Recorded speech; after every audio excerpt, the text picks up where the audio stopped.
Welcome to the Community Development Block Grant Advisory Committee meeting, August 19th, 2009. Roll call, please. Advisory Member Gary Cornell. Yes. Advisory Member Efren Olivares. Here. Advisory Member Zari Sinanian. Here. Chair Zari Amarian. Here. Advisory Member Alec Bagdasarian.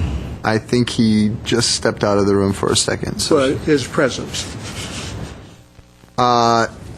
Report, Acting Director. Yes, Mr. Chair, the agenda for the August 19, 2009 meeting of the CDBG Advisory Committee was posted on Thursday, August 13, 2009 on the bulletin board outside of City Hall. Minutes of the June 17th meeting.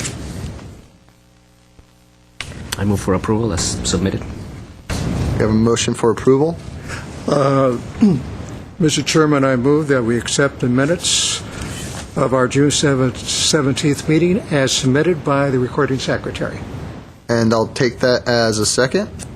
Very good. Roll call. Yes, please. Advisory Member Gary Cornell. Yes. Advisory Member Efren Olivares. Advisory Member Zari Sinanian. Yes. Chair Zari Amarian. Yes. Okay, at this time, I am going to exercise my supreme powers as the chair to move 4B up in the agenda because we have a special guest today. And action item 4B is the review and approval of a code of conduct. Mr. Duran, do you want to introduce this to us, or shall we have Mr. Howard? Mr. Chair, the purpose for this agenda item is as part of the debriefing of the July 7, 2009 Joint City Council Housing Authority meeting. The chair had wanted to have an item to discuss some points about what transpired during that meeting or surrounding that meeting in the area of actions taken by individual committee members that the chair felt were in the arena of a code of conduct, and therefore we included a discussion of code of conduct on today's agenda. And as you alluded to earlier, we do have Mr. Scott Howard, the city attorney, joining us for this agenda item to give us any direction that we might need during that discussion. Okay. We have, we have 3A on the agenda as well, which is the debrief of the July 7th. So I think both of these items go hand in hand.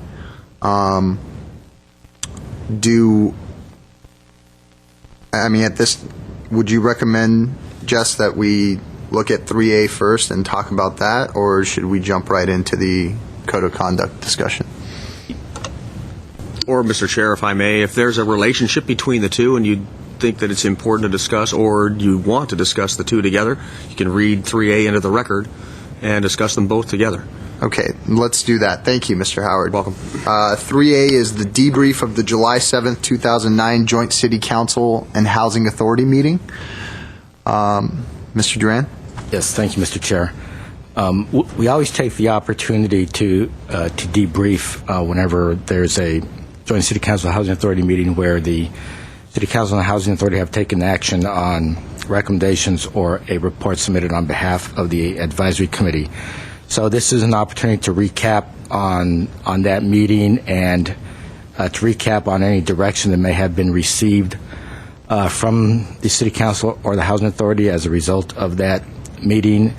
As you all recall, we did have two agenda items. The first agenda item was for the City Council and Housing Authority to review and approve the Advisory Committee's recommendations for the allocation of an additional $98,000 in CDBG funds that the city had received.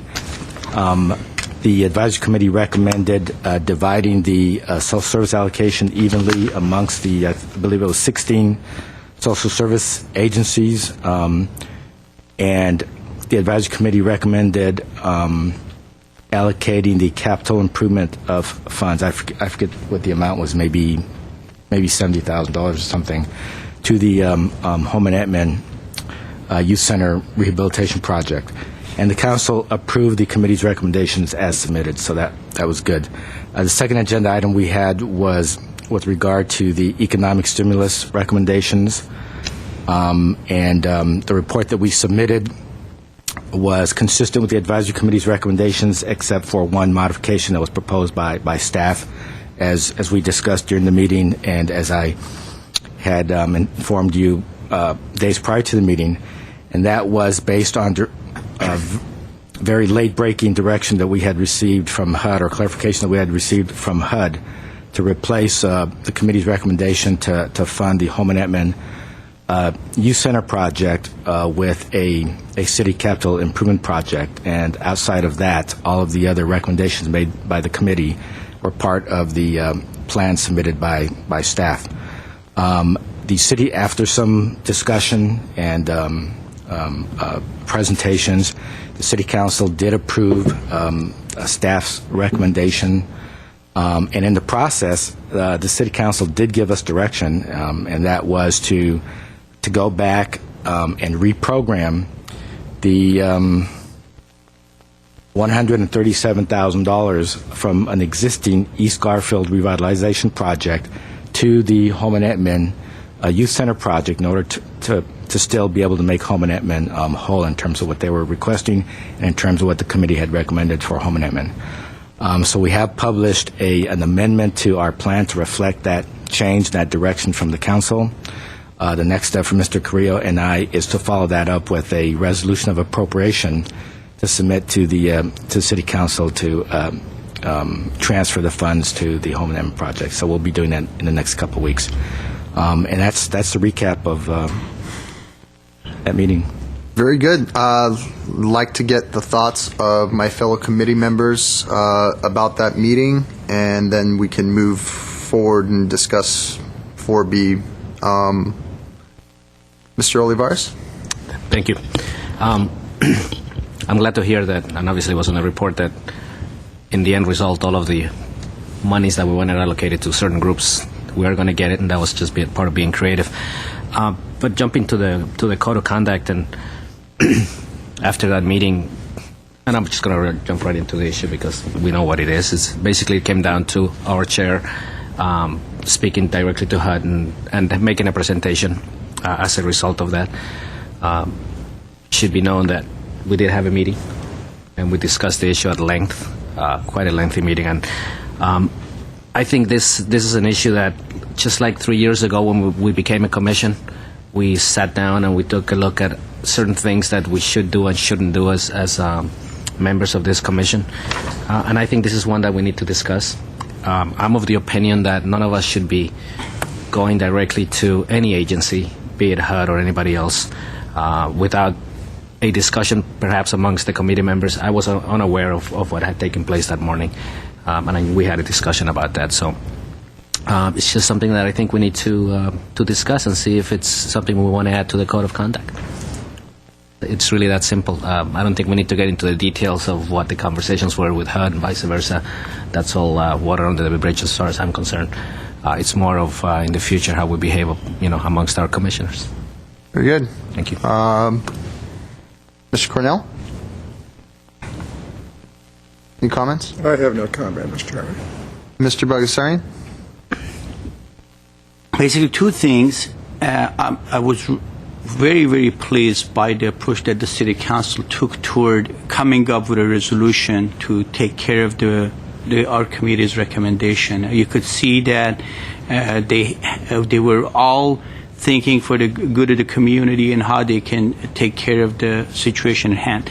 Going back to the issue of contacting directly the representative of the HUD and so forth, the way I look at it is sometimes it's good to think outside of the box and try to come up with ways, and unfortunately, as you take steps, things change, and and sometimes things may end up somewhere that you did not intend to go.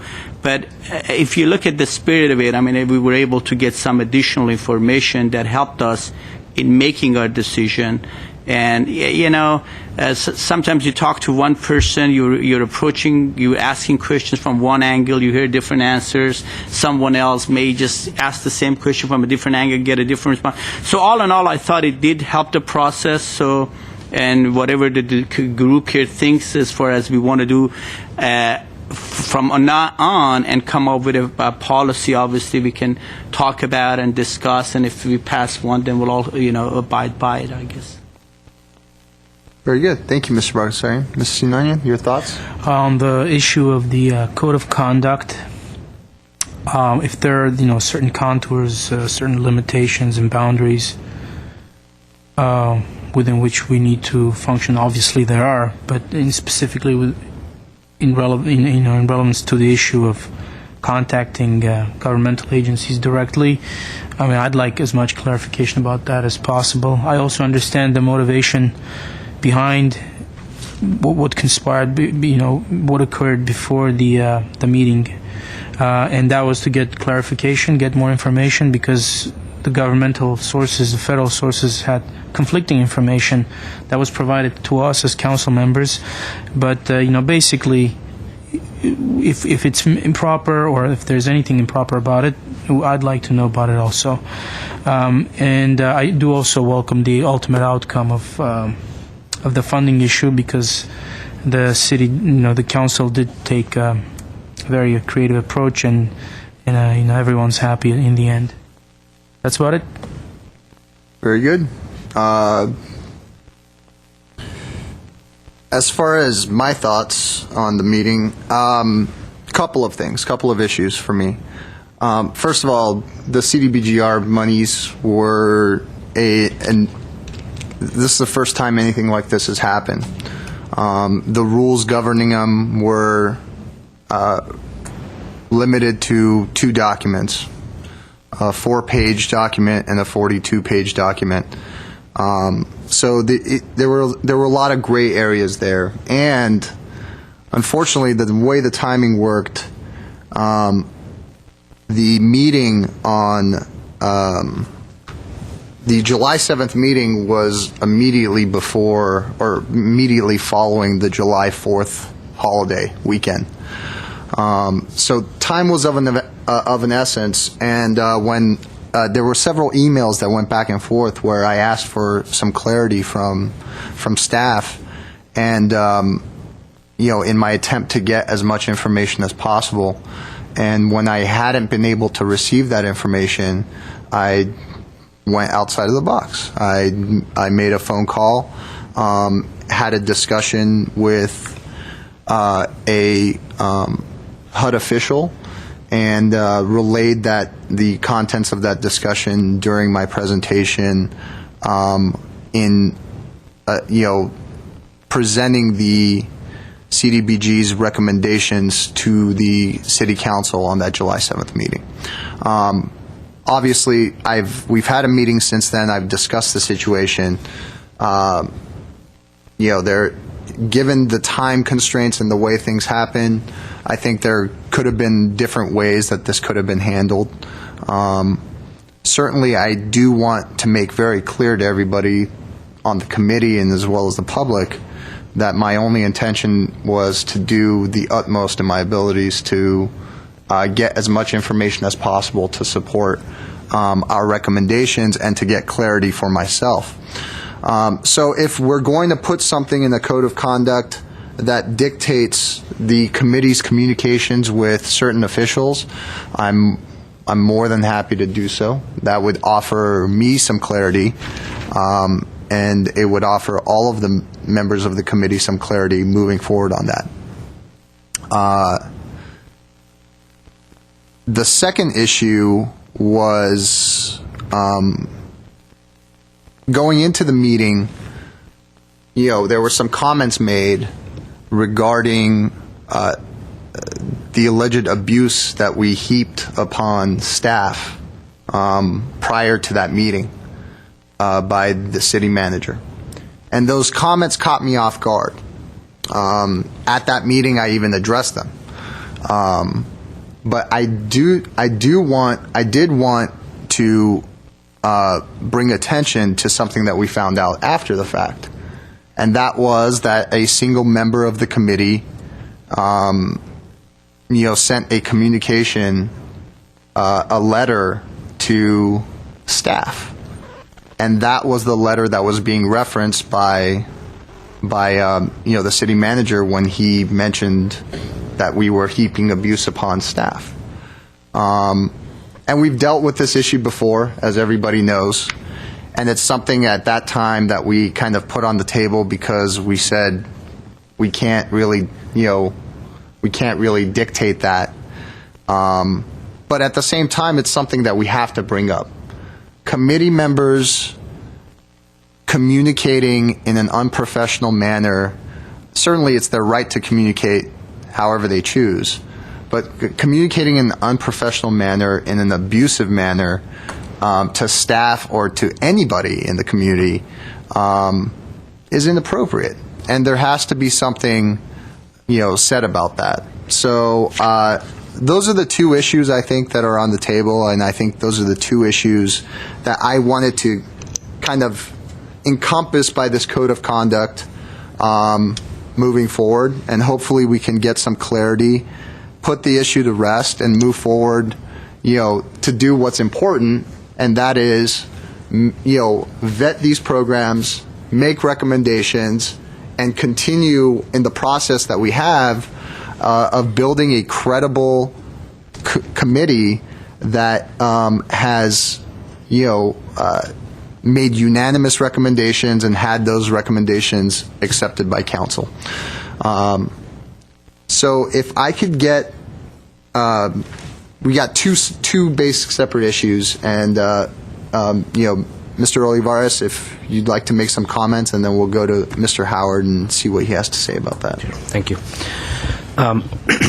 I too, like the other committee members, agree with them that I know that whatever you did was on the spirit of truly getting additional information. You tend to be much more forward in that position as a chair, so I respect that.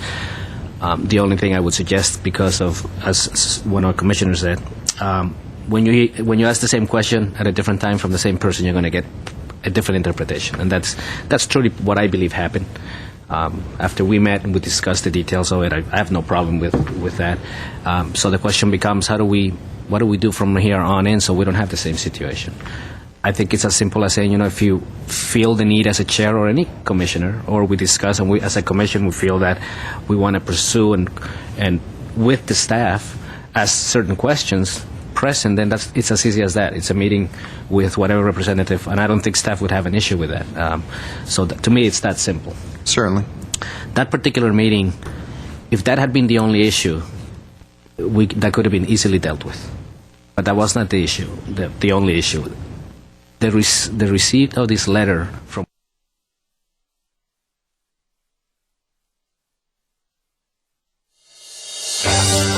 the opportunity to make up that we shouldn't be talking about here. And that's, to me, a much bigger problem. I think if we as a commissioner have an issue with staff, we should say it here, and we should say it directly to staff. If I, for some reason, felt that staff was doing something unprofessional, I think I have the right to say it to them here, not write a letter without the benefit of other commissioners knowing what's coming down the pipe, essentially. To me, that's a big problem, and I think that's probably the bigger issue we need to discuss here. Thank you, Mr. Olivares. Mr. Howard? Got a couple of issues here. Well, Chair Marion, let me first preface my comments with the statement that I am a little bit at a loss, only because I lack the depth of history that all of you have regarding this particular issue. I was able to glean some of it from April 20th, 2008 minutes, a little bit from the conversation I've heard from the dais today, and a little sidebar conversation I had with Mr. Duran. Notwithstanding the minimal knowledge I have, I'll try to wade into this, but again, I want each one of you to feel free to jump in and say, well, I understand what you're saying, but you may not have the full picture, or the context may be different. And so I want to make sure I preface my remarks with that, so you know that I am somewhat as as they might say, the one-legged boxer in the ring, so to speak, I am at a slight disadvantage.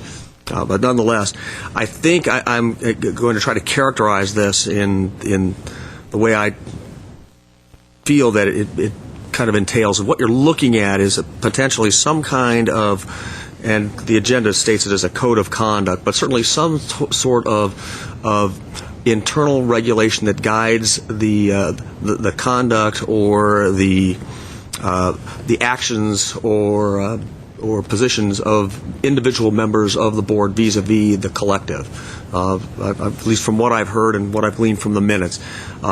As you ran into on April 20th, 2008, as Mr. Garcia properly advised you, the First Amendment looms large in these kinds of issues. That said, there is room for some type of, I hate to use the word restriction, but some directory type of language that is more to guide conduct than it is to mandate conduct.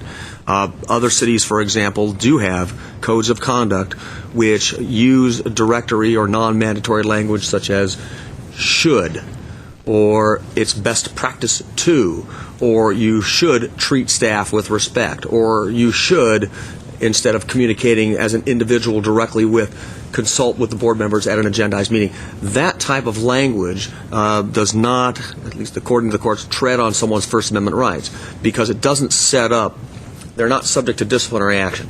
It's essentially intended to let them know that this is a preferred means of dealing with one or more issues, but we understand that under the First Amendment we can't hobble you from making a minority, and I say minority comment, the majority may agree on something, but taking a different position than the majority on in a group, or sending off a letter which may or may not be ill-advised, and certainly not going to pass on the wisdom of anything that may have been set off either now or in the future, and it may be ill-advised. The only time that the courts have noted that a breach of a code of conduct in the context of speech, or whether it's oral or in written form, could occur is where the speech so undermines the basic goals and charges of the commission that the individual could be subject to removal. And that happened in a San Francisco case, which I don't want to bore you with the facts, but it was out of the Court of Appeal, which affirmed the removal of a member of a commission in the city and county of San Francisco, who actually spoke out.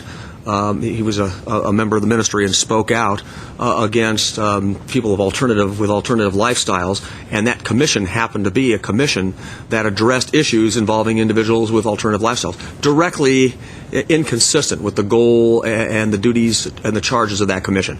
And the court said in that kind of a circumstance, you have to have that connection. Without that connection, that person completely undermines the commission. And so the court upheld removal in the face of a First Amendment claim. And so that's where you can certainly look at a code of conduct that could result in possible censure as a form of disciplinary action or removal. Those cases are very far and few between. The majority of the situations involve more directory type language, which say, look, you shouldn't do this. This is the better way of handling it. You should treat each other. You should treat staff with respect and do this and do that. And if you have an issue, bring it to the commission. But if the person doesn't, they're really not subject to disciplinary action. But it's a fairly strong message. And certainly we could assist in crafting something like that for you. As the sidebar conversation I had with Mr. Rand, I was asking him, I was not able to pull up a code of conduct for the CDBG committee, and so I'm not certain if they have one or not, and he informed me that we don't, but it's something that you're discussing. And so it's certainly an appropriate subject for discussion, and certainly something we can assist you in crafting. Thank you, Mr. Howard. And thank you very much for that clarity. Mr. Sinanian? So just two questions for you, Mr. Howard. Just to get it on the record, there is no existing code of conduct in the city of Glendale pertaining to CDBG advisory board, which Chairman Amirian violated by contacting the federal authorities. Well, let me say first, I don't know what he did. So I said I'm a little bit at a loss at some of these things because I'm not exactly certain what he did. I kind of gleaned a little bit here, but I have not seen the document. And if I did, it may have been some time ago when it was kind of in passing. But directly, one, we do not have a code of conduct. So regardless of what anyone may have done, whether it's the chair or anyone else, that would not have been you can't violate something you don't Doesn't have. exist. Correct. Whether or not that would have undermined the goals of the commission, I couldn't say because, again, I just don't have enough information. And thank you for that. And the second question is, what would be the underlying policy reasoning for creating such a guideline, specifically relating to members of an advisory board who are supposed to advise the city council, and therefore, hopefully, they're well informed before they do so. So what would be the point of creating such a guideline that limits this kind of an ability? Well, that's the question. What's the policy reasoning? And I think that's an excellent question. I generally try to stay out of your field, which is essentially making decisions, whether it's in the form of a recommendation or not, and stay out of policy. There are arguments both for and against. And again, if I'm going to wade into the policy field, in some contexts, boards and commissions and elected bodies as well feel that having some kind of code of conduct, like rules of parliamentary procedure, assist in the orderly conduct of business, whether it's from the dais or individuals acting on their own. In the other context, it could be equally a good policy not to do it and let everyone who is appointed to the commission understand that their role is to carry out the goals and the objectives of the commission and as further dictated by the elected officials. And they're all professionals and they are acting in the best interest of the community and what they're doing. So I can't sit here and say that there is overwhelming weight of authority and whether it be evidentiary authority or just a good professorial policy that suggests you do it, or that there is that similar weight of authority that says you don't. It really has to be a decision amongst you. Is how is this going to help you conduct yourselves in the context of your role as Community Development Block Grant Committee members? Just a comment, Sure. quick comment. Can we sort of briefly state what it is that occurred in terms of contacting the stimulus authorities, so that Mr. Howard is not at a disadvantage in this conversation? Sure. There were two. There are two issues here. One was the contact, which I wanted to talk about. Basically, what happened was I had a couple of email communications with the entire board, which are obviously Brown Acted and available for anybody to read, where I requested some clarity on what led to staff making the change to our recommendation. During that communication, I received an email from staff, the entire board did, with comments from the HUD official that pertained to that clarification.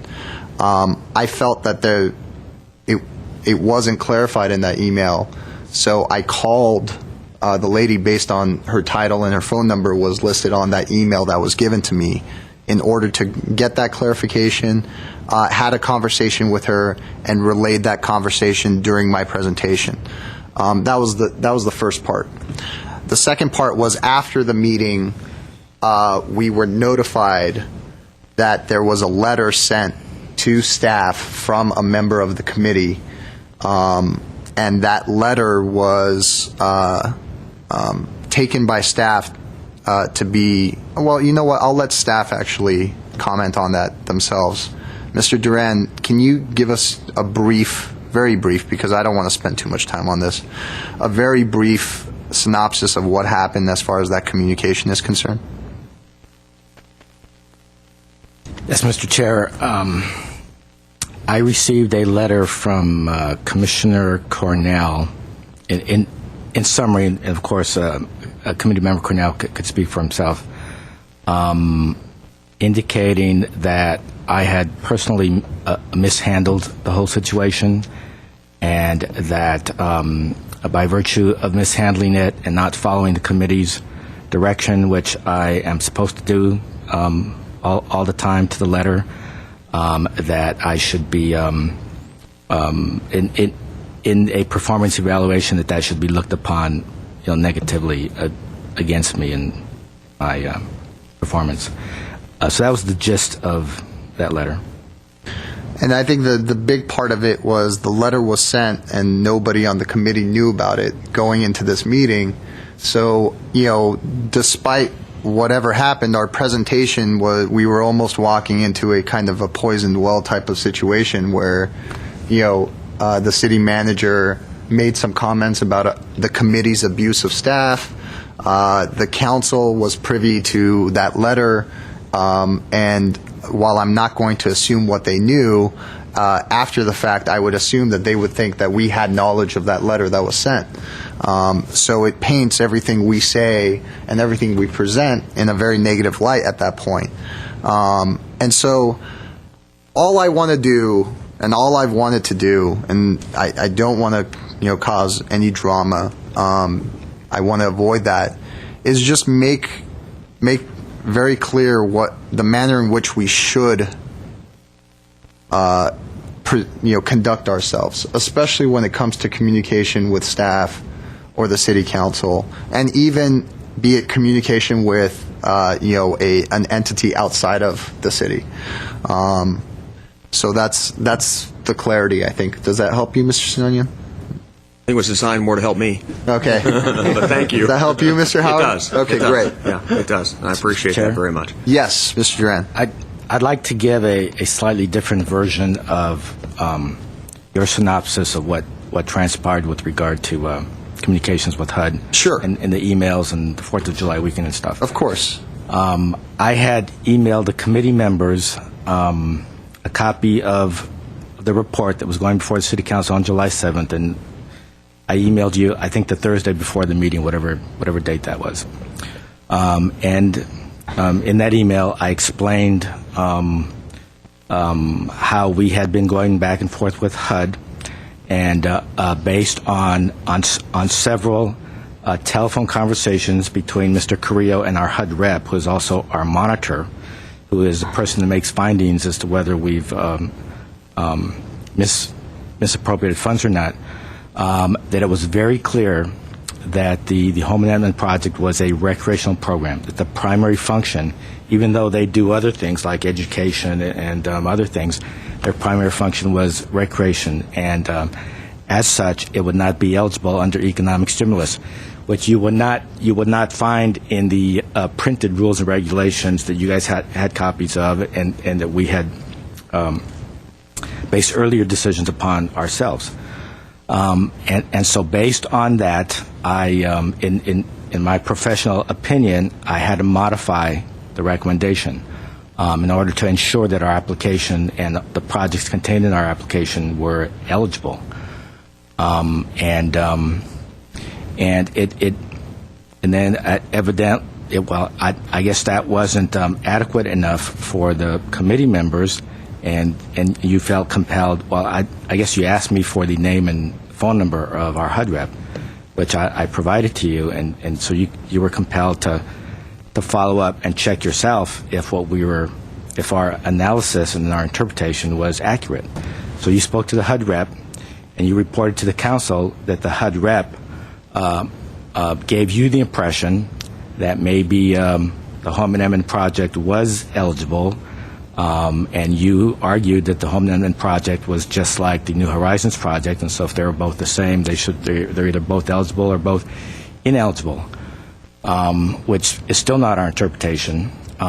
When we got back to the office after the meeting on the 7th, we had a voicemail message from our HUD rep to call her back, which we did, and of course she indicated that she had a conversation with you, and she was hoping to catch us before we left to our meeting, but she didn't.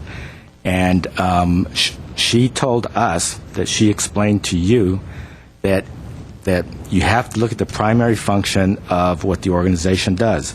And she told us that she thought she told you that home amendment still wouldn't be eligible.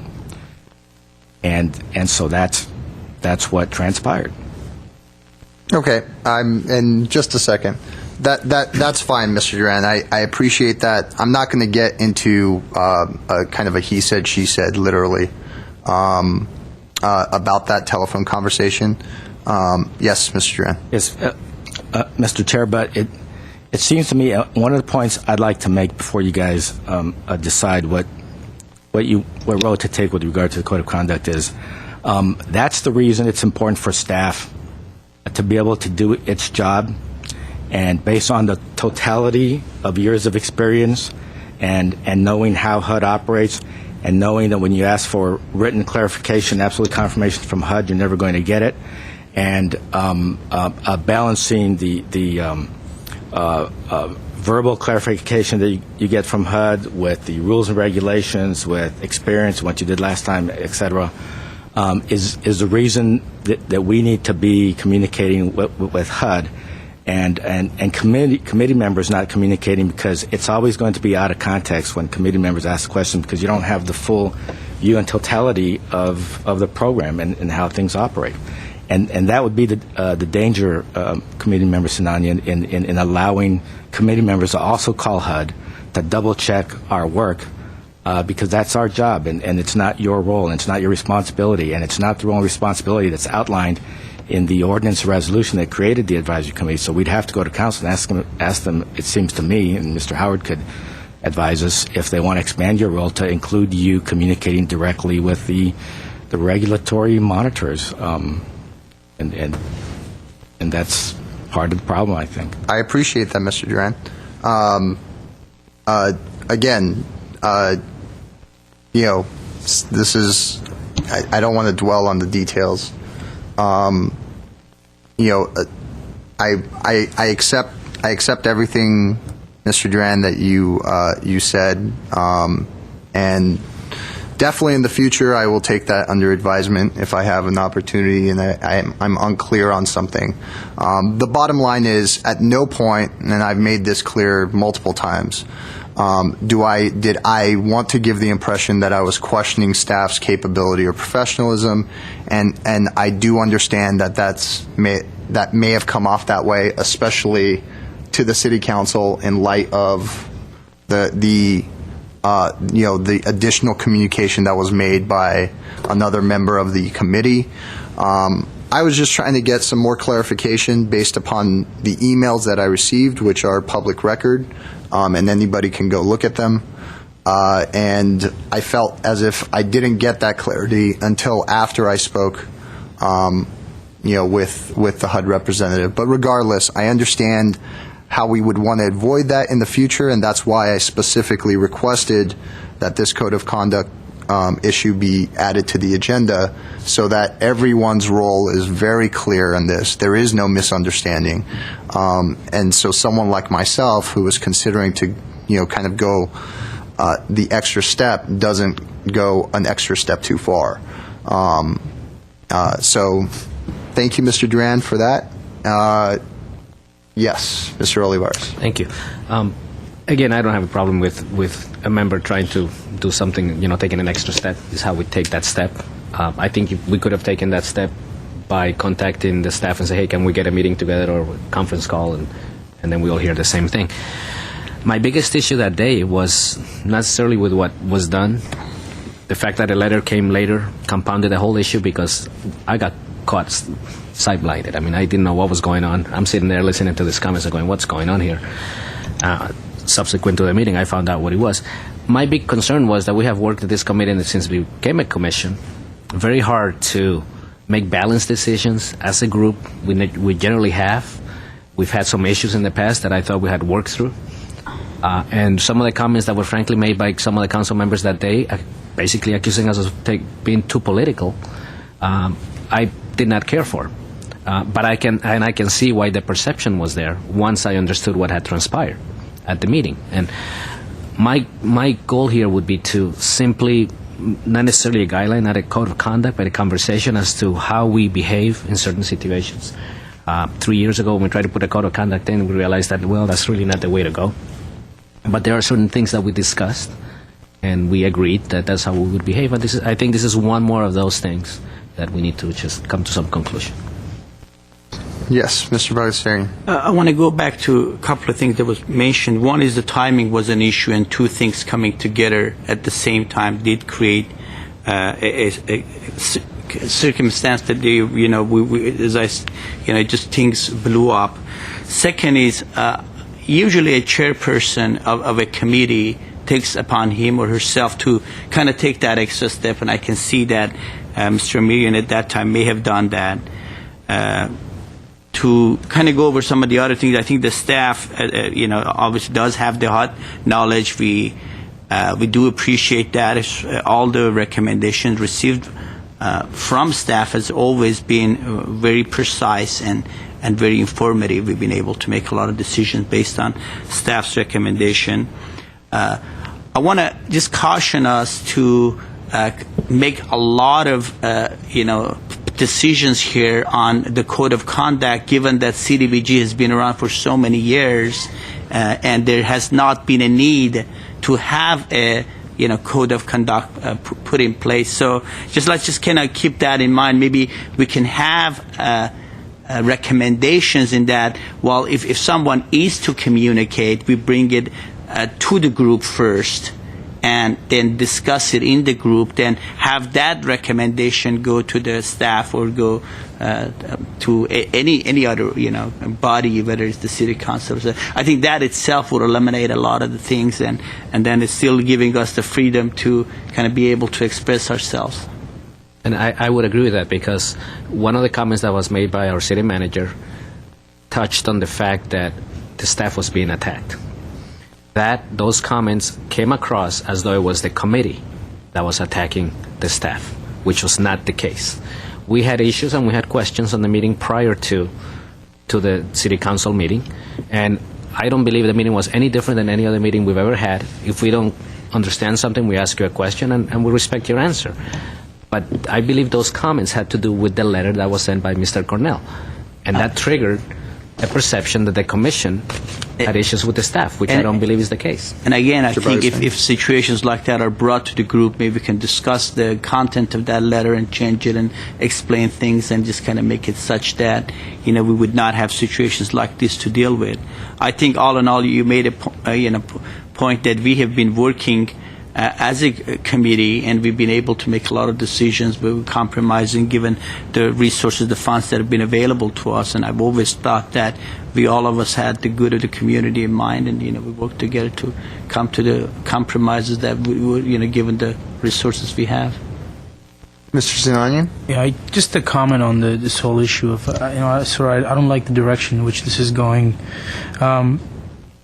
While I may vehemently disagree and dislike the contents of any letter written by any commission member to the city council or the staff, I don't see how we as a group can somehow limit an individual member's ability to write such a letter. I don't see how we can meet and discuss. I don't see how meeting or discussing it can change it. Maybe this explains why there is no code of conduct so far. It's because of these heavy First Amendment issues. I just don't see how it's doable. There are fundamental ethical standards that hopefully all of us as U.S. citizens adhere to. There are other standards that commission members and in this particular situation CDBG advisory board members have to adhere to, but I think those are they are really just ethical standards, that unwritten ones. I think it should be in our heads, but I don't see how we can. And I think if it's given to us as a recommendation, it most likely would eliminate a lot of these situations. As long as there are some recommendations that you may be right. You're an attorney by trade. I'm a computer person. I don't know all the legal issues. But common sense tells me that if we had some code of conduct that said, recommendation that said, situations like this, come to the group, come to the committee, let's discuss it, and at the end of it, if you still feel strongly enough, go ahead and write a letter, but there's a good chance that at least we would not be blindsided. We would know what is going on. Mr. Olivares? I agree. There's no way we can censure or tell a member what they can write or can't write. However, there is a conduct, there's a behavior that cannot undermine the committee. This is not the first time that this has happened from the same member. And truly, that's what it did. It undermined the position of this committee. So I'm not suggesting that we tell somebody what to do or what not to do, but we need to have some discussion about the behavior of a committee member. And maybe, just maybe, the bottom line here, based on the conversations that we saw even yesterday during the city city council meeting is that it's the responsibility of the council member who appointed that committee member to take responsibility for the actions of that committee member. I don't think anybody here, Mr. Sinanian, is suggesting that we limit the First Amendment right of somebody to communicate in any way they wish to. But, like there are limits to, there are limits that protect, the public with the First Amendment. There should be some type of guideline or suggestion as to the way conduct is done, so as Mr. Olivares said and Mr. Howard stated, not to undermine the committee. And the bottom line is maybe Mr. Howard will tell us, what, it's not a good idea for a code of conduct, but the council member that appointed the committee member should have the responsibility of making decisions when they see that the actions of a certain member do serve to undermine the committee. And last, when we dealt with this issue in the past, we set it aside because the council member in question said, I don't see any problem with the conduct. So, Mr. Olivares? I think whatever council members want to do, it's their prerogative. But I think in this commission, amongst the five of us, we need to make a decision. Sure. Mr. Howard, I think you've gotten quite a bit more information since you first asked your question. It's been somewhat illuminating. Thank you, Mr. Chair, members of the committee. It's been helpful. I guess I'm going to divide this into two areas for discussion. Again, the same First Amendment umbrella applies to all. But one, quickly, just the issue of the communication. That question really is less of law and more of good, sound practice. Commissioner Sinanian used the term ethics in the broad context of ethics. I concur with that. I think the whole issue of how commissioners, whether it's through staff or independently, communicate with other governmental agencies is really a question of how this commission is going to function in the sound within good, sound business practice. The norm, if you will, and if there is such a thing, frankly, maybe there really isn't, given my experiences with elected officials, is to try to utilize staff to convey information and to obtain information either from or through other public agencies. That said, it's certainly not illegal. It certainly doesn't offend any legal principle that I'm aware of for a member of the commission to communicate directly for clarification or otherwise with another elected body. Again, the First Amendment certainly comes into play there. Sound practice generally tends to dictate that you go through staff. That said, though, again, not a problem if one doesn't. If there were to be a provision in a code of conduct to address that, it would have to be more directory, definitely not mandatory. I actually have more concerns about a letter that either focuses on attacks, and that was a word that someone else used, it's not my word, or otherwise has disparaging comments towards staff, because that potentially can trigger a Brown Act issue involving the performance of a staff member when a body essentially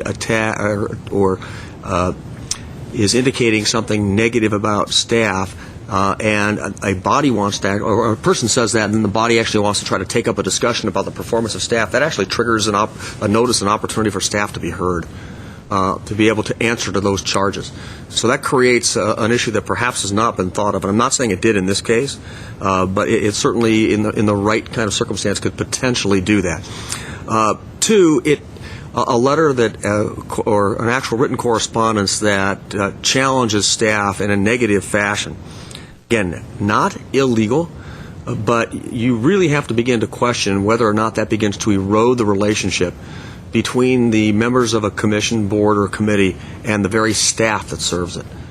Because if it creates that somewhat toxic relationship, then you've got an issue where trust begins to erode, and that just continues to feed upon itself, and then staff gets worried that if I do something wrong, I'm going to get a scathing letter. God knows if that's going to end up in the press, and depending upon how it's written, even though staff more than likely is a public figure, if it's malicious, you could be rising to the level of potential defamation. So one needs to start bearing in mind that letters like that have potential consequences, and one should be somewhat circumspect before they send one. Again, not illegal, but potentially has consequences that may be unintended.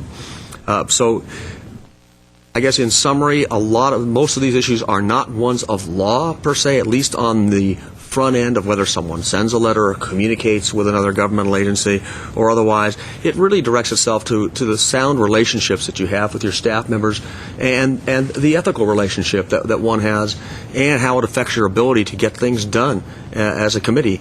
As you pointed out, when you were making your recommendation at the city council meeting, there was a concern that you're becoming political. And as a result, it began to undermine your credibility with the city council. And so I guess a fundamental rule for me in anything whether it's my relationship with city council or with another board of commission, is you want to keep that integrity intact. Because as I say, when you could be here 10 years, 30 years, or 10 days, when I leave, I'm leaving with the coat on my back and my integrity, and that's about it. And it's critically important that be maintained, because once that begins to erode, the trust and confidence that others have in you begins to fall right behind it. So whether you want a code of conduct or not, whether some of you think it's necessary or not, I have to leave that in your sound discretion and wisdom. Certainly will my office, whether it be myself, Mr. Garcia, or someone else, will be happy to assist in putting something together for you. It will not give you language that mandates specific type of conduct, particularly in the arena that we're talking about here. But it could give you, again, a benchmark for this is what good practice should be, this is how we should treat one another, this is how we should treat staff, this is how we should conduct ourselves in the day-to-day conduct of our business as members of the Community Development Block Grant Committee. So again, good, bad, or worse, either way, Commissioner Bagdasarian has a good point. This committee has been around for a long time without a code of conduct. A lot of this is common sense. A lot of this is, as Commissioner Sinania noted, of ethical concerns. So I couldn't sit here and tell you that you definitely need one. Our city council considered a code of conduct at one time, and they went off and adopted a code of ethics and also strengthened that code of ethics. A number of cities, and I actually brought a number of examples with me in preparation of the meeting today, a number of cities have some code of conduct, rules of decorum and the like, and how they conduct themselves and how they're in a relationship with staff. Some are very detailed, and others are more broad brush approach. So neither position is right or wrong. It's really going to be what you think is going to best work to enable you to carry out your important function. Thank you, Mr. Howard. So let's get some consensus on this issue so we can move forward and get on with the business that I think is most important, and that's getting community projects some federal money. My personal opinion is I think it should be common sense, and it's a shame that the committee has operated for so long. But remember, the committee was also disbanded and, changed in form a few years back. And I'm sure because of some, many issues, including the behavior possibly of some of the members. So I wouldn't mind something general as a reminder. Unfortunately, common sense is not all too common. And, a reminder, something general and directory in nature, I wouldn't mind seeing a draft of that, having something that kind of reminds committee members, this is the way you probably should act. This is the way you should deal with staff. This is the way you should deal when it pertains to communications. Not you can or you cannot, but a reminder, a gentle reminder of the way things should be in order to cultivate an environment of teamwork and in order to facilitate our main job here and that is to make sure that community organizations out there have, a committee here that is dedicated to making sure that they get the money that they need in order to bring the important services to the community. So that's my opinion on the matter. Mr. Olivares? Maybe staff can remind me, but I recall when we became a commission 3 years ago, and by no means am I suggesting that we do a code of conduct. It didn't work 3 years ago after lengthy meetings and conversations, so I'm not suggesting that at all for the moment. But I do remember touching on some points then about certain things. I just don't have the immediate recollection. I do remember one in particular. For example, no committee member shall be on a board of a nonprofit that will be submitting a proposal, for example. That's the one that sticks in my head. And I know there were others. It was not a code of conduct. It was a list of items that we discussed. To me, there are two more here that we need to add to that list if such a list still exists. One, and I would suggest, is just it's a motion, it's a recommendation that a chair or a committee member shall, if they feel the need or to discuss, to have a conversation to clarify some information from staff, that you do it with staff. And perhaps touch on the subject with the committee prior to doing it, if at all possible, or through emails. I mean, it's that simple. Regards to the letters being written, I agree with our city attorney. There's no way we can control what people write, how they say it, what the connotations are. But I would strongly put some language somewhere that suggests that if a member feels the need to communicate and make statements about staff, that they consider it very carefully before they do so. I mean, it's just that simple. In addition, I shouldn't have basically soft-pedaled all of this with sound practice and phrases like directory and the like. There are some mandatory prohibitions that would be acceptable. For example, you could prohibit a single commissioner from writing a letter and representing or appearing to represent that the letter is from the commission as a whole or sanctioned by the commission. And that's something that you could mandate. Very good. Mr. Snanian? I'd be extremely reluctant to agree to any kind of language that has a compulsory or obligatory, even a suggestion of obligation there. Even words like shall and should can be interpreted in many different ways and are very obligatory. So whatever product there is at the end of the day, I would be, it would really have to be very general and very non-mandatory. Ultimately, whether it's the situation with the board member contacting a governmental agency without first going through the staff, or a committee member, board member writing a letter to the staff, if we're talking about a letter that's otherwise inappropriate. The committee post facto afterwards has, I think, the ability to express its displeasure or censure, whatever it is that the committee itself decides to do. I just don't see. I don't like the idea of preventing this thing from happening in any mandatory way. And finally, ultimately, it's the council member who appoints the committee member who has the ability to remove that member. If what's been done is that bad that they feel that they can remove us, well, they can do that at any point, from what I understand. So that's my approach. California is an at-will state. No, I'm kidding. Right. Mr. Bagassarian, any comments? Last word. Yeah, I'll give you the last word. Yeah. Mr. Bagassarian? Basically, my feeling is that if something was developed a few years ago and we don't know where it is and what happened to it, what we develop today is going to create some work for somebody, and 3 years from now we may not remember what happened to it. So, Yeah. Thank God for computers. I guarantee if we do it, we're going to hang on to it. There we go. then I stand corrected. Thank you. Yes, Mr. Duran? Yes, Mr. Chair, the standard that committee member Olivares referred to with regard to a committee member serving on a board creating a conflict, therefore you cannot be serving on the board to be a qualified committee member, that's actually written into, as a qualification, into either the resolution or the ordinance. The ordinance. Right. Okay. They recreated the ordinance. committee 2 years ago. So it's in there, so it's adopted. Thank you, Mr. Duran. Mr. Cornell. Yeah, thank you, Mr. Chairman. Somewhere where Mr. Alvarez was mentioning, things do come up. You have recommendations. The committee was unanimous both on May 13th and June 17th. There was no minority report, no emails. But, it comes back to the individual commissioner,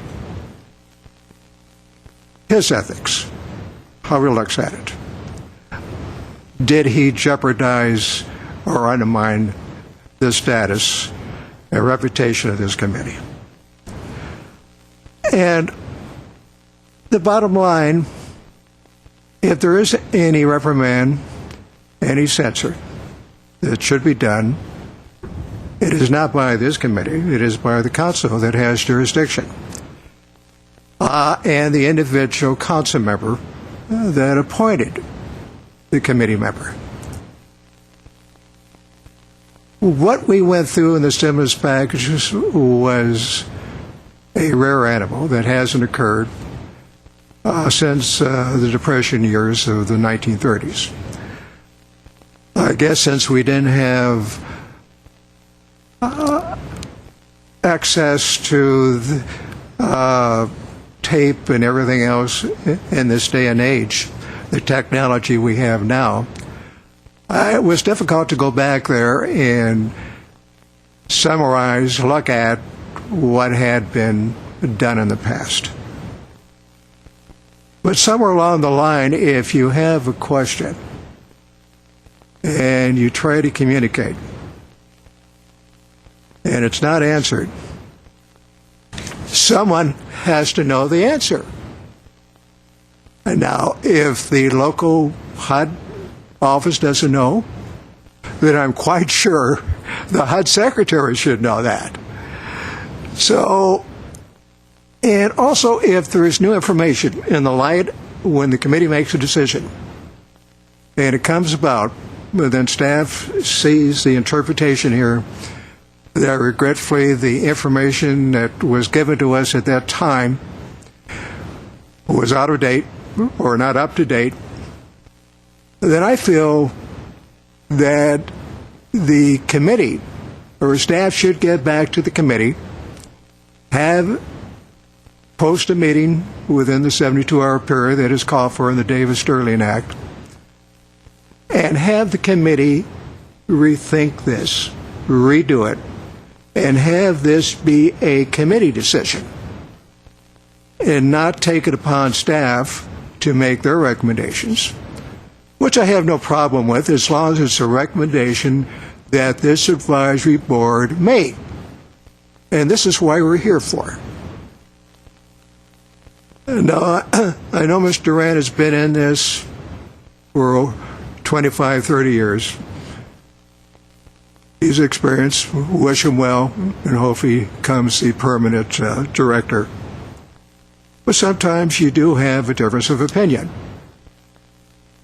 And when you have, I'm the type of person that's opinionated, that likes some answers.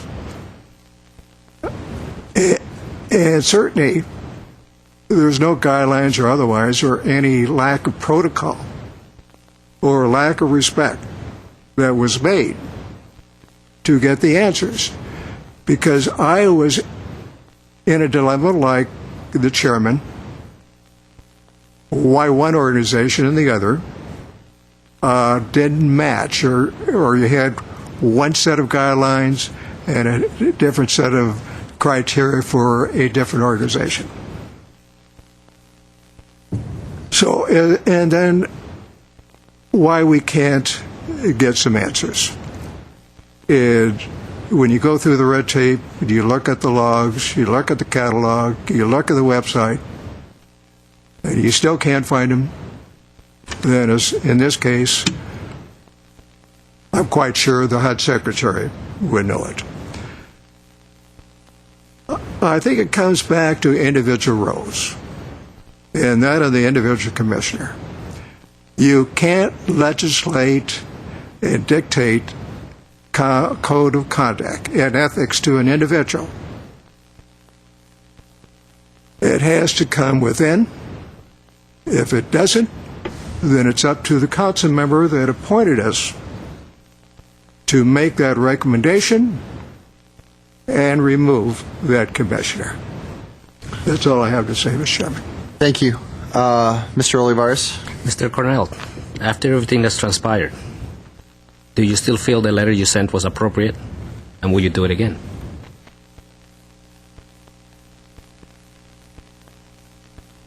Mr. Cornell, do you want to answer that question? Could Mr. Olivares repeat the question? I didn't quite. Sure. The question was, today, after everything that's transpired, do you still feel that letter was appropriate for you to send? And would you do it again? You know, I did make a comment to the director, I believe it was last Wednesday, that if there was anything in my letter that was misinterpreted by him, that I did apologize for it. I wrote that letter not in a mean-spirited way, but in a way that I was frustrated like the chairman, not having the answers and trying to get the answers, and why we couldn't get back and have the director say, we don't have the information, this is what we have, let's have another meeting and go through this again or something here. But your question, I did get back to Mr. Duran and made an apology to him last Wednesday if any of my letter of July 6th was misinterpreted in a negative way, that I had no vote of confidence in him. I think for the benefit of the community and what we're doing here, we should just, I think we have discussed this enough. I think we just, and we all know that it's the city council's decisions what they do and don't do with us. I think we should just, I don't know if we want to take a vote on whether we want to have a code of ethics, or is that decided, or I think we should just, move on. Well, we haven't had a motion suggesting that we have a code of ethics, so I don't think that's on the table. No, and I don't want anybody to think that we're wasting time. Obviously, this issue, I think there were two issues. I wouldn't have even brought it up if I didn't feel like there was, first of all, some of the committee members had a concern. That's number one. Number two, if I didn't feel like it actually stopped us from doing what we're trying to do here, and using that terminology, undermining the committee, for example. The information that we got from Mr. Howard was definitely enlightening. Unfortunately, it doesn't seem like, in my opinion, doesn't seem like there's a consensus for a code of conduct per se, but maybe there can be something, as you said, standards or some type of very general language. Mr. Bagdasarian? I think so many of these issues have to do with everything coming together at the same time. Even if you had time after you had contacted the person at HUD to have other meetings, and the city council meeting wasn't just few days after that, we could have still brought that up to this committee and made decisions. So, the chances of something like this happening again, it's so slim that I think, we just gotta just take it as something happened. I think all of us learned from it. I mean, we're discussing it, which is very productive. We've learned, we're doing brainstorming, we're discussing it, we're learning from it. I think, we just... And I would agree. I'm not suggesting that we do any written form or anything. We've had a very lengthy discussion about this, and hopefully as members understand the situations. But then again, we had this conversation similar to this 2 years ago. So I agree. So I will leave it at that. I just want to make sure we all understand how we need to behave as commissioners, period. Okay. Is there any motion pertaining to a code of conduct? No. Okay, very good. No motion.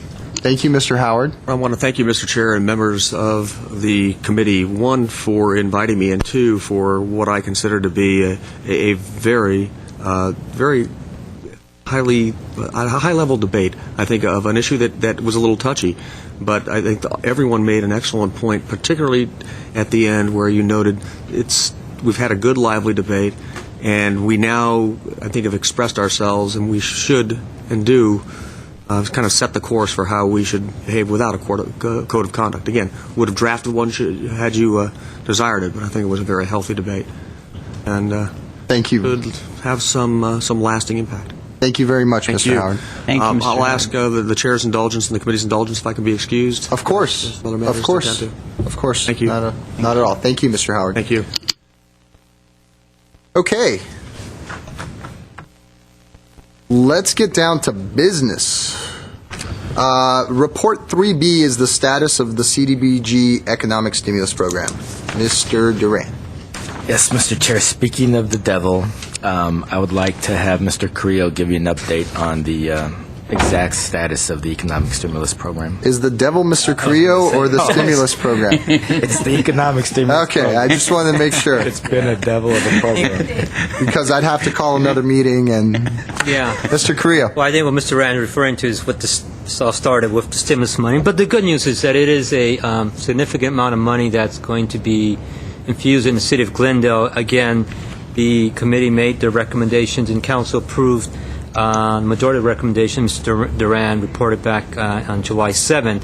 Since then, the application, which you have, a summary of those projects, has been submitted to HUD, and we know that the Los Angeles field office has at least approved the submission of the stimulus funds to the Washington, D.C. HUD headquarters office. We are still waiting to hear back from HUD. Ironically, it's supposed to be fast, but it's still in the process. What we understand is no news is good news, so it has not been rejected. It's probably still making its rounds to the different sections of the HUD office, and we should expect some good news very soon, and that will start the process. I did want to walk through a few of the projects and let you know where we're at.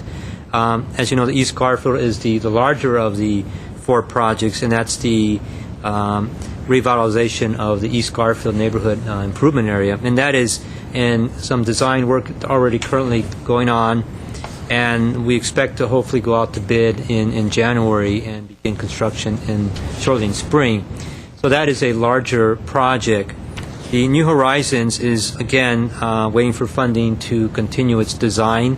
Once design is completed, then they can begin their bidding process, or actually their construction process, and begin that process by the end of the year. The third project is the Youth Employment Program, and that is more of a school-based year program, not the summer programs. The summer programs will end very shortly, in about a week from now. But this would be a school year program, which will begin meeting with the GYA staff to begin implementing that program for the year-round youth program. The final one is the employment program, and that is something, again, council recommended that we RFP that out to the community and see what kind of proposals we get from them. We've gone on and prepared an RFP. It will be published in the news press on Friday, and we will certainly have those proposals in about a month and open that up to all the community agencies in the city of Glendale and those surrounding areas that service the city of Glendale. And we expect to have those proposals in September and have those agencies present at the next CDBG Advisory Committee meeting on October 7th. So you hear the proposals and the agencies themselves, and we'll do the same format as we do the annual CDBG, provide you the RFP, the application, the analysis, and then you'd be able to ask those questions of the agencies. So that's. I think we're in good shape of starting to move on these projects. We expect HUD to give us the go-ahead very soon. We hope there's no further stalls or any delays from HUD, but that we will continue to move forward now with the RFPs and beginning the plan for the youth employment program, and also, again, continue the design of the East Garfield project, which will continue to next year. And Thank Are there you. any questions on this particular one? Thank you, Mr. Creo. Questions? Okay. Report 3C is the status of the funding year 2010-2011 and 5-year 2010 to 2015 community needs assessment. Mr. Creo. Mr. Chair, members of the committee, back in May, we provided sort of a needs assessment strategy for the needs assessment for the 2011 annual plan and also the 5-year consolidated plan, and we put in some strategies as far as surveys, meetings out in the community, a public hearing that we will have in September, advertisings, and just getting out the information that we're looking for the priorities of the community. And we began with the community needs survey, which was a 3,000 survey mailing out to our Section 8 housing list, which is primarily, of course, low income, and we thought we'd get a good response on that, and we got a great response. We've got about 300 surveys back from that list, and we've actually already completed, I believe we received about 845 altogether.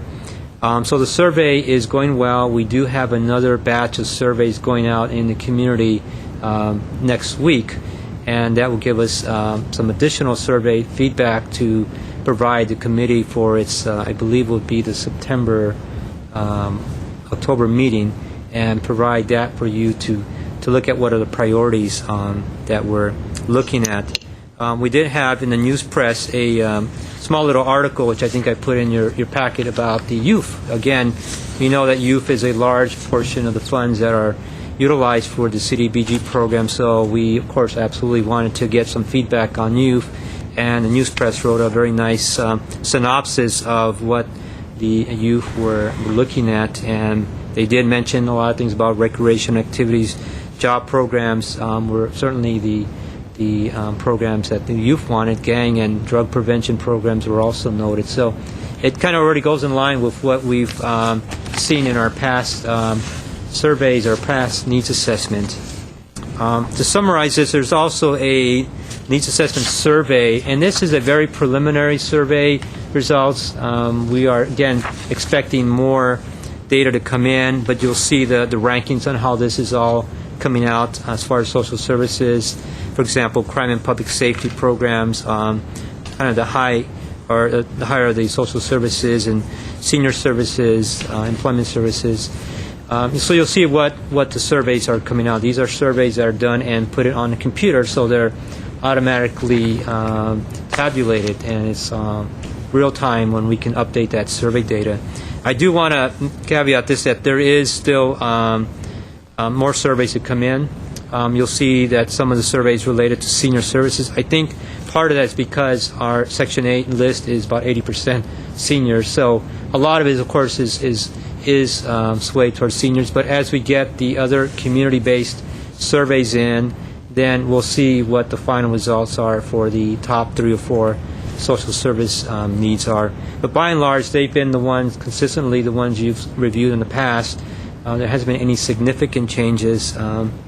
You do see, again, just the overall needs for all these services, and because you can see they're very closely matched together. So it's very, very tight, and it seems that these are the services that are needed in the community. Very good. Thank you, Mr. Creo.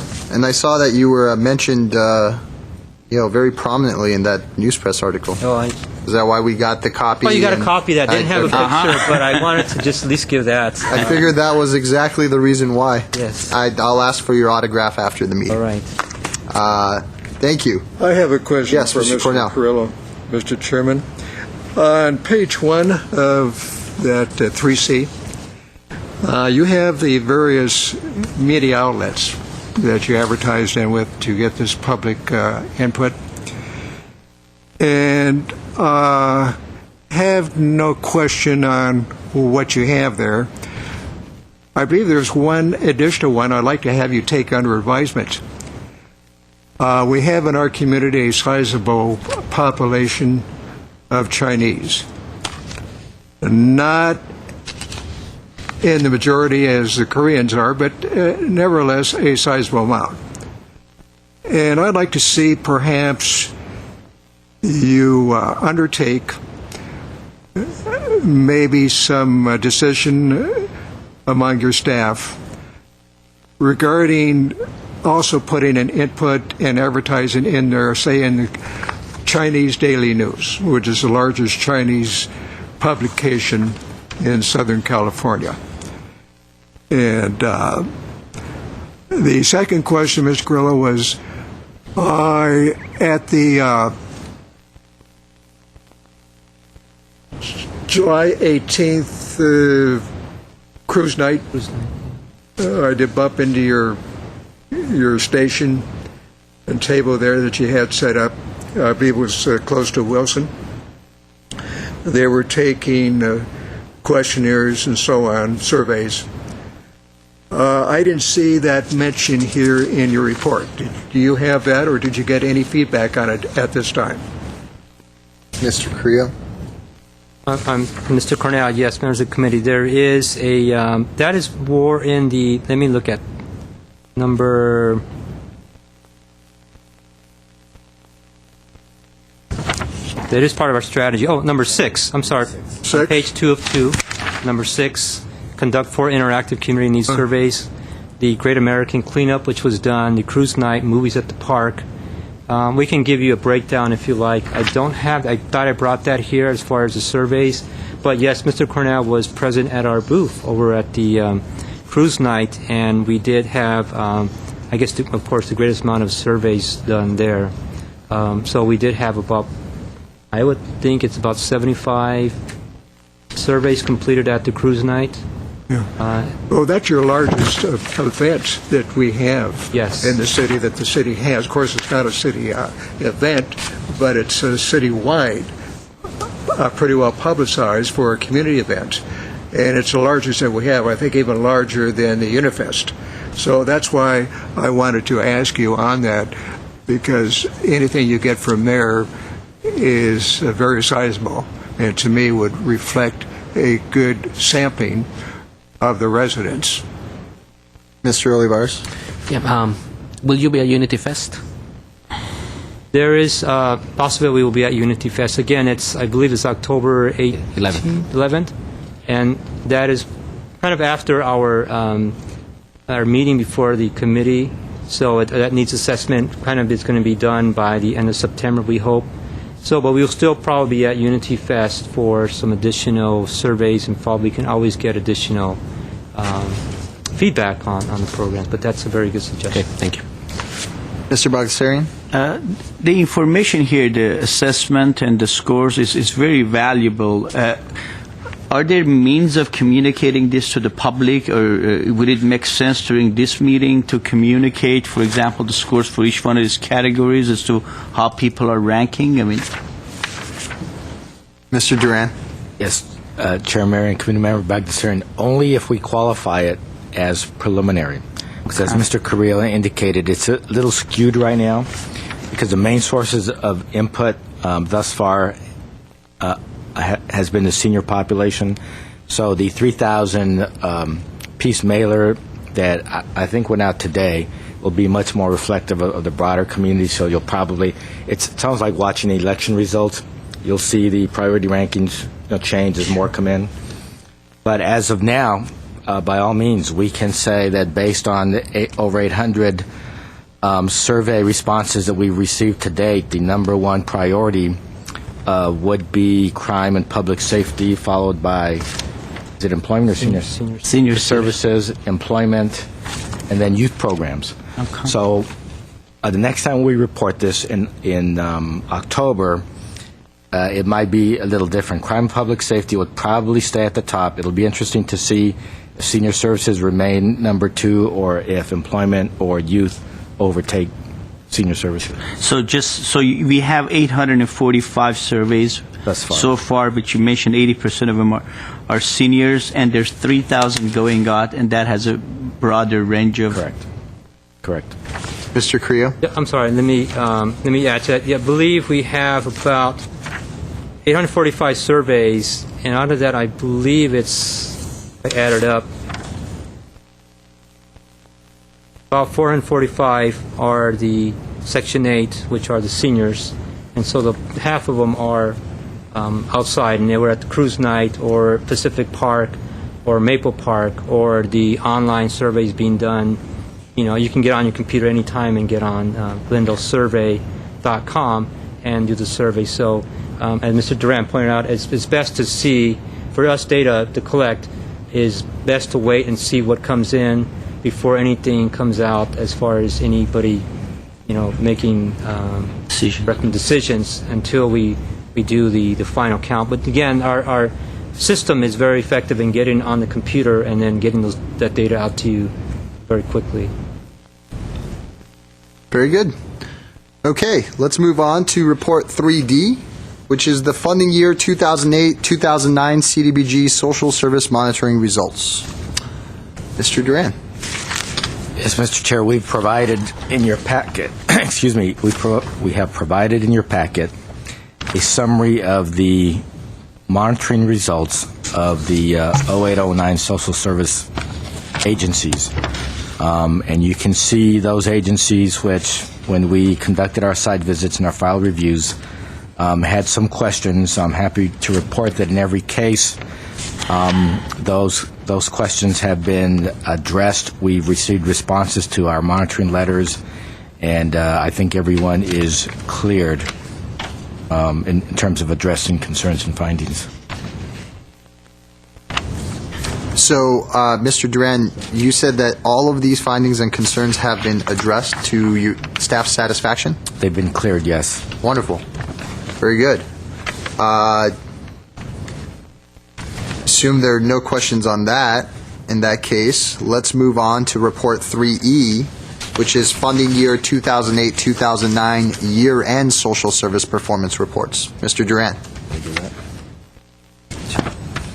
Yes, Mr. Mr. Chair, Correa. members of the committee, you have in front of you the fourth quarter, which is the final year-end report on all the social service programs for fiscal year 0809. And if you look at the numbers, a lot of agencies did exceed their goals, and we're very happy that most of all the funding was utilized to the penny, because we know that you've made some difficult decisions to fund agencies, and if there was some funding, it was more because a staff person had left the last few weeks or month before the program ended, and it was hard to charge that back. But you'll see by and large that all the agencies did expend their money. They all exceeded or came close to meeting their goals, and we're happy that there wasn't any significant issues for any of the agencies meeting their outcomes this year.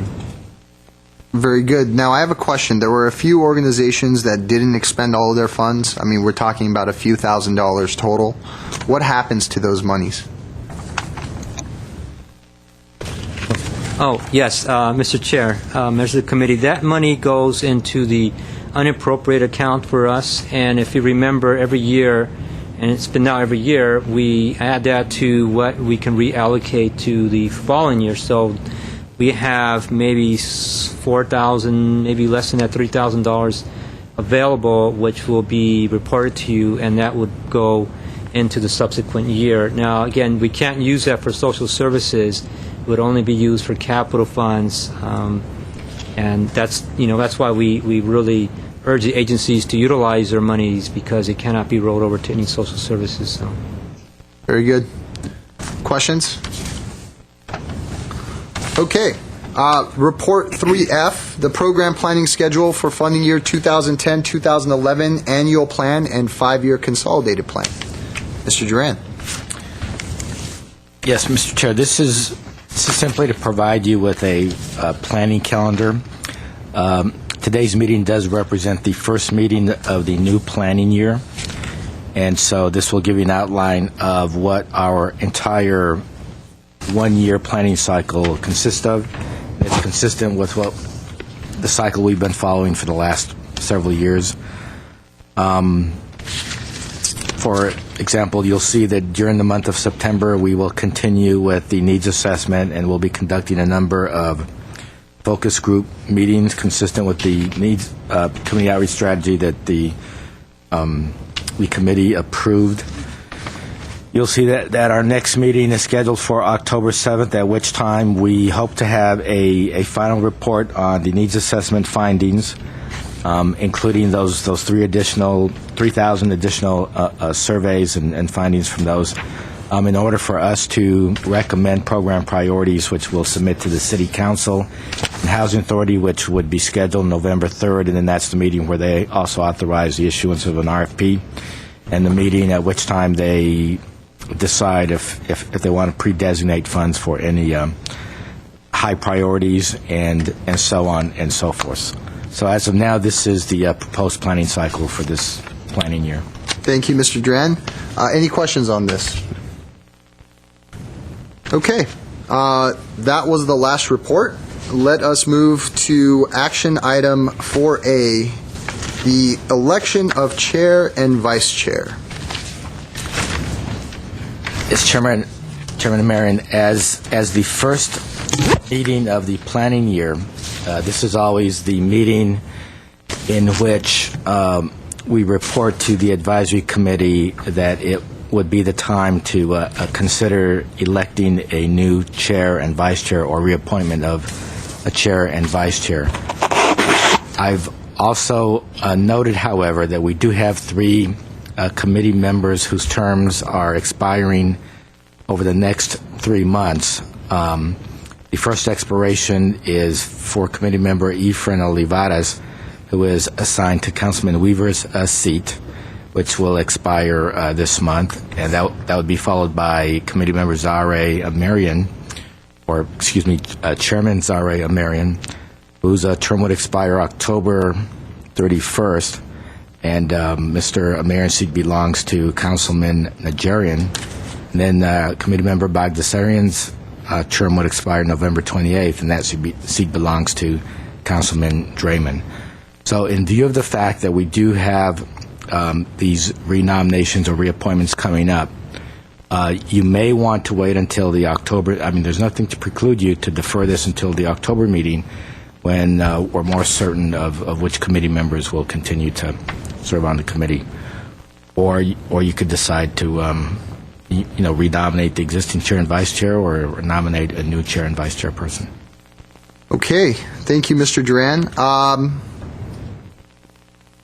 think there's, obviously there's that point. We also have meetings scheduled between now and then. So I don't know what the council is going to decide to do in terms of those 3 specific seats. I'm of a mind to move forward and go ahead and elect a chair and a vice chair, and then deal with the situation as it comes up, because either way, either we're going to be continuing into the new year with the same chair and vice chair, or without a re-election, or at some point, if enough of the committee is somehow not reappointed, then at that point I'm sure that they can hold another election if necessary to fill those spots. That's my opinion. Any comments? I have a question Mr. Olivares? for staff. If we were to select the chair and vice chair today, and let's say that the chair was not renominated, would the vice chair automatically take the chair, or would that have to be a new vote? I believe it would be a new nomination.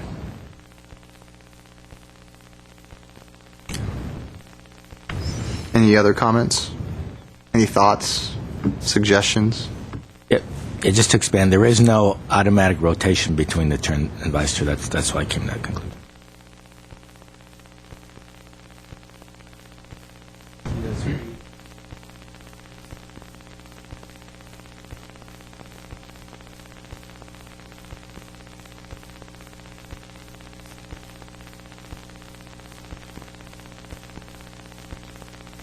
Your microphone. I apologize. Start all over again. Starting all over.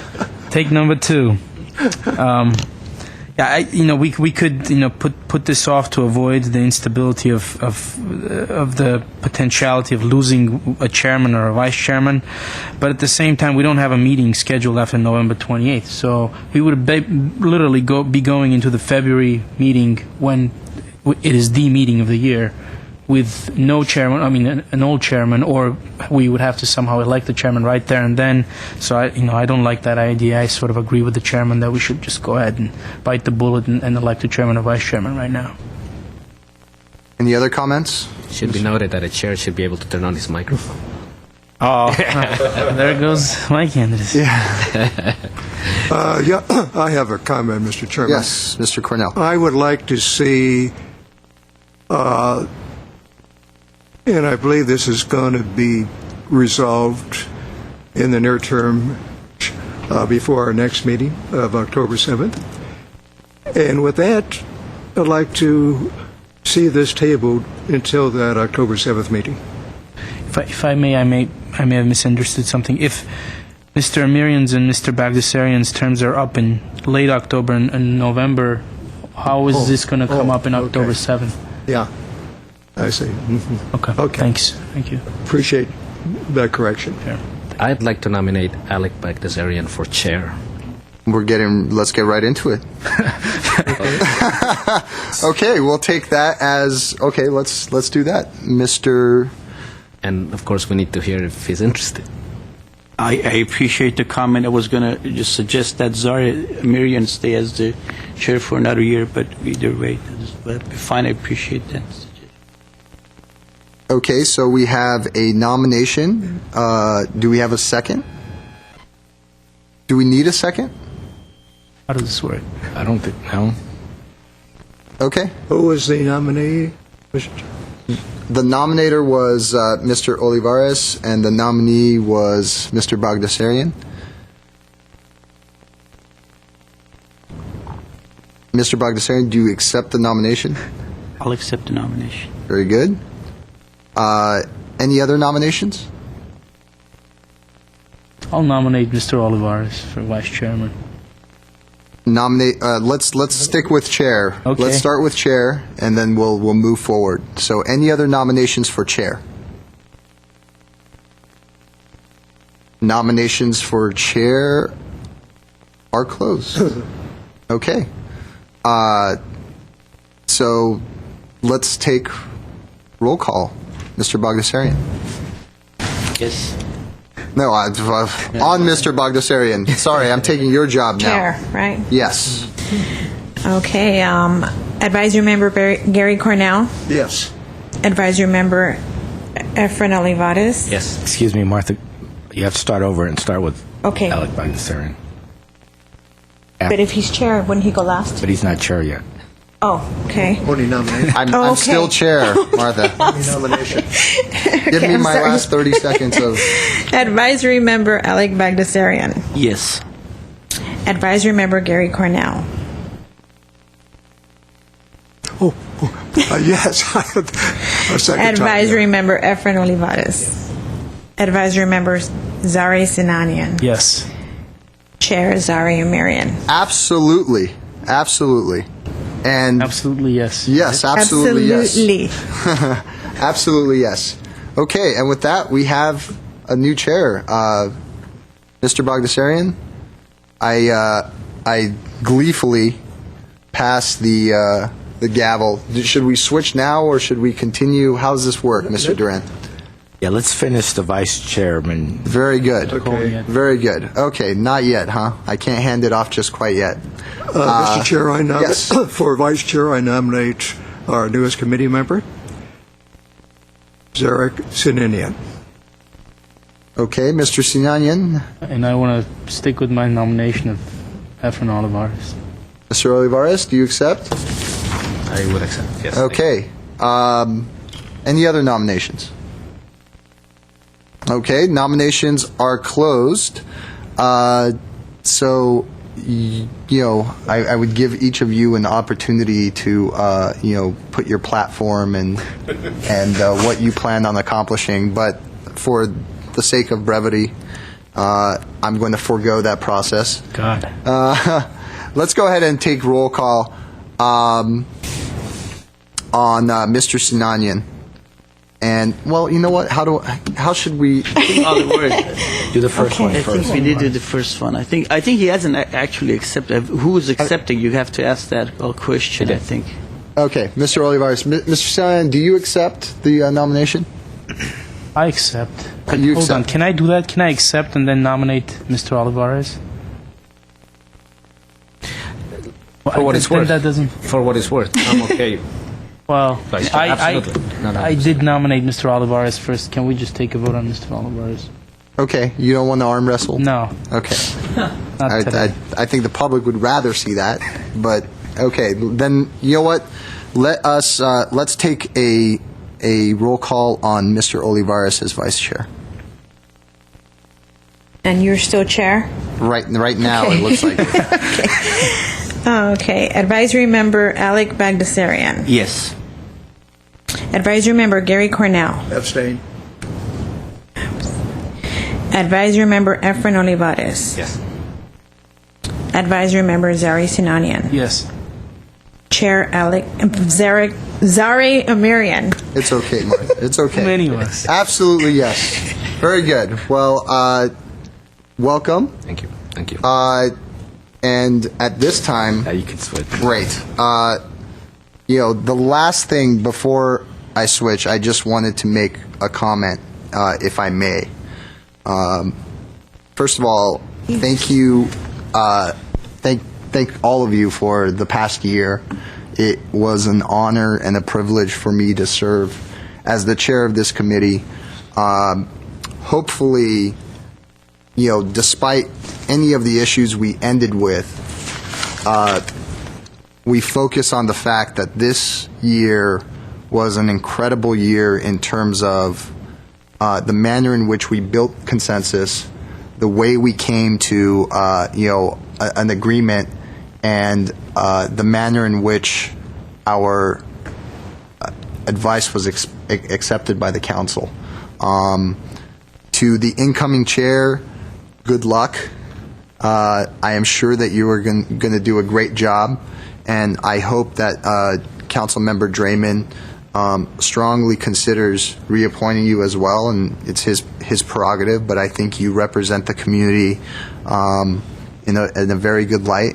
And to our vice chair, the elder statesman of the group, I appreciate your guidance, and hopefully you can offer that same guidance to the chair moving forward. Thanks a lot, and thank you, staff, for a wonderful job. Thank you. Just a couple of words. Thank you for the leadership. You did make life exciting at the same time. And we appreciate that. I do anyway.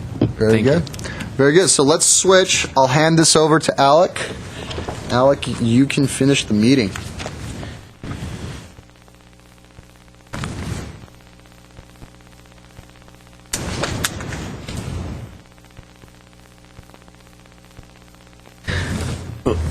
Well, this is going to be a very hard act to follow, but I'll do my best.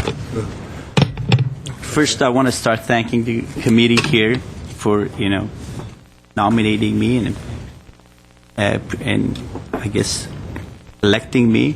I want to thank Zari for his leadership and during the last year in making sure that we get every task accomplished as efficiently as possible. I want to thank the committee members here.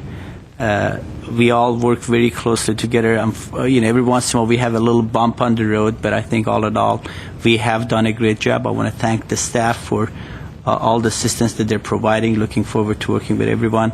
The nice thing about this committee is it's one of those committees that, even though we have a chairperson and a vice chairperson, but I believe everybody comes together and everybody brings their contributions to the decisions that are made. And so I'm looking forward to working with everyone, and I think together working as a team we'll be able to do what's best for the community.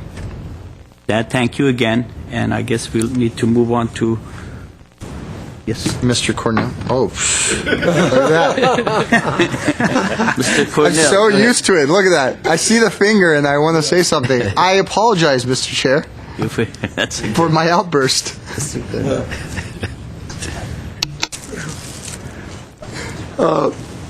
Mr. Mayor, can you rise? Since I was the one that didn't vote for you, I get the honors to present something to you on behalf of the committee. And I want our audience and viewing public to know this was not done by staff, but by our own committee here, and no public funds were used. So it's with great pleasure, Mr. Merriam, that I present this to you on behalf of our committee. And let me read what it says here. This plaque acknowledges your extraordinary leadership and dedication skills as chairman of the Community Development Block Grant Program Committee, 2008-2009, and I'm proud to present this to you on behalf of the committee. Thank you, Mr. Cornell. Thanks very much. That means a lot. Thank you. That means a lot. Thank you very much. And so you're saying no stimulus money was used in the purchase? Correct. Okay. Correct. Very good. We even called the HUD representative. Okay. Only committee members. Very good. Thank you. Thank you very much. That does mean a lot. And none of us up here do this for plaques or for acknowledgement. I truly love the city, and I everything that I do is to help city programs, help the low-income to mid-income people of the city. So I really do appreciate it. It means a lot to me. Thank you. Thank you. With that, other business, Mr. Duran? Mr. Chair, well, Speaker? Card. Oh, yes, after that, it was public communications, so I was going to go to that afterward. no other business, Mr. Chair. Okay, great, thank you. Public communications, and I have Mr. Armand Gorgorian's card here, please.